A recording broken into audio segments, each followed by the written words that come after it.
Don't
they look familiar, son? I remember that ridge over there. Yeah. Town lies right over there in that big gap. You know, it was right around here I picked you up 12 years ago. You was more dead than alive. I'll never forget that night, Dusty. Flash of guns, shouts of murdering men, and the courage of my dad. Shielding me and fighting a hopeless fight. Riddled with bullets, he fell across me whispering, "Lay still, Ted boy. They'll think you're dead." He didn't know I had a slug through my lungs. Well, when they rode up, somebody lit a match. And I laid still. And I heard somebody say, "We got 'em both." And the match died out. And then somebody laughed. I'll never forget that laugh, Dusty. It was the laugh of a crazy man. A killer. Well, the next thing I knew, it was morning. I was in your arms. Yep. And I carried you all the way to Big Bend. For 2 years, I didn't know whether you was going to live or die. But you sure pulled through all right. We could just find some trace of my kid brother. Oh, it's doubtful. We did learn, however, that your dad had a hired man and his wife. I remember. The woman did the cooking and took care of Jim. You see, Dusty, my mother died when Jim was born. And he's the only relative I have. If he's alive. That hired man and his wife disappeared. We couldn't find hide nor hair of him. Finally, there was a feller moved on the ranch by the name of, let's see, what was his name? Gentry, that's it, Gentry. But he didn't know nothing. Anyway, it ain't going to do you no good living this all over again. We'll be in town tomorrow and we'll start our investigating.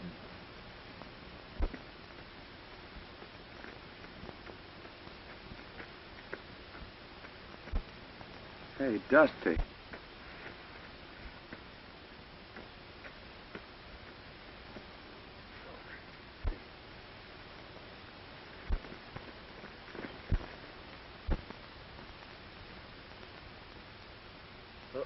Poison.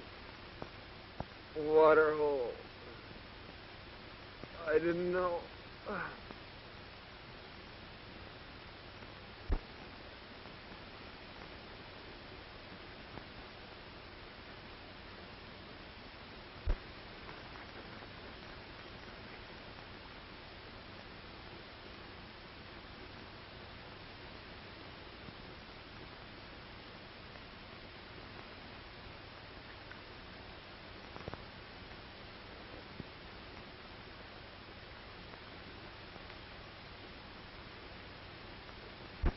I wonder who he is.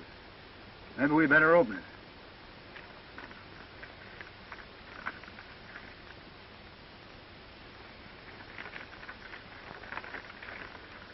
Hello, Gentry. This'll introduce Gad Gans. He's just the man for the job you mentioned.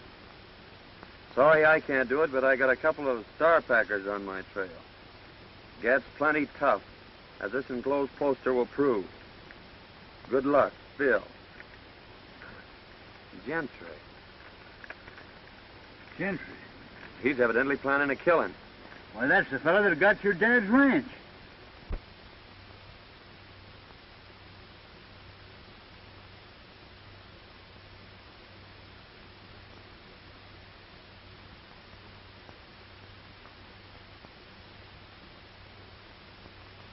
Certainly is funny, but you sure do resemble this bozo. Maybe fate's kind of taking a hand in this deal, Dusty. Maybe so.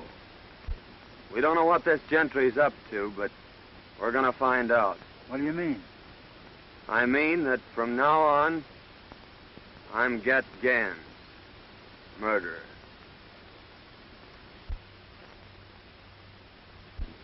Mr. Gentry, my daughter and I have considered your offer for the ranch and have decided not to sell. We've developed the best spring in the country, and someday hope to make this a fine ranch. I'll admit it's the water I'm after, Mr. Winters, and I don't blame you for holding on to it. However, this country is still wild, and rustlers are pretty numerous. That's why I've sold half the herd, and we're going to sell the other half next week.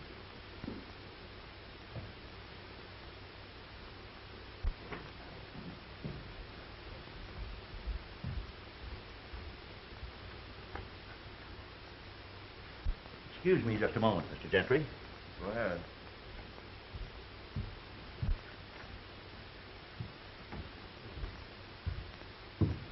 Everything check up all right, Mr. Everything's right.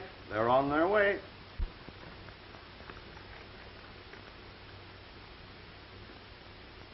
I think you'll find that's right, Miss Winters.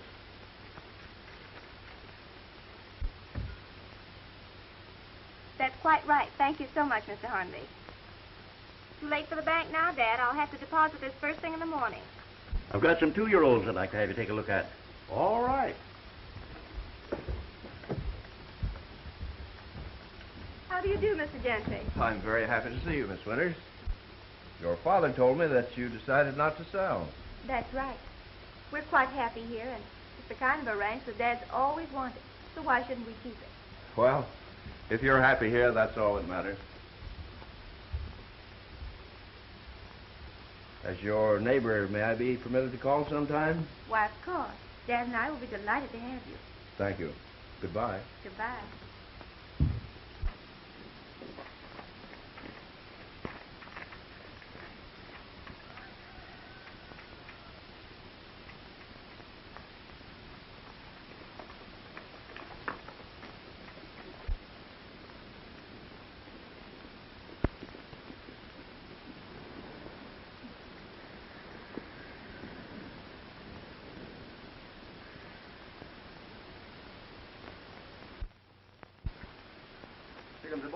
Hello, Chief. Hi, Chief. Hi, boys. Well, Winters refuses to sell. Oh, yeah? Yeah, but I'm going to force him. I'll ruin him. The Winters girl's leaving the ranch in the morning with a large sum of money. Now, Joe and Hank, I want you to get it. But remember, no harm has come to her. I'm going to own that ranch no matter what it costs.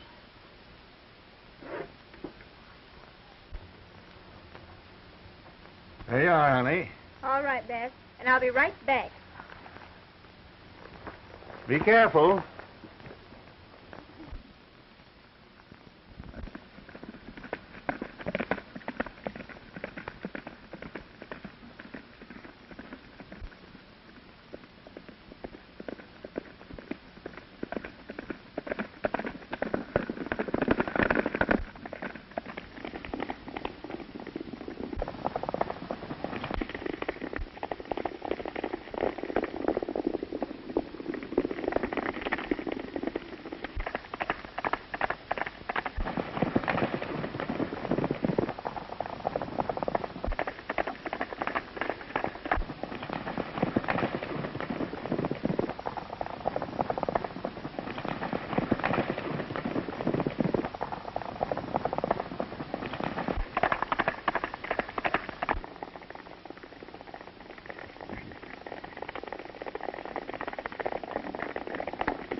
you hadn't have missed her, I'd have got her. Well, it ain't too late yet.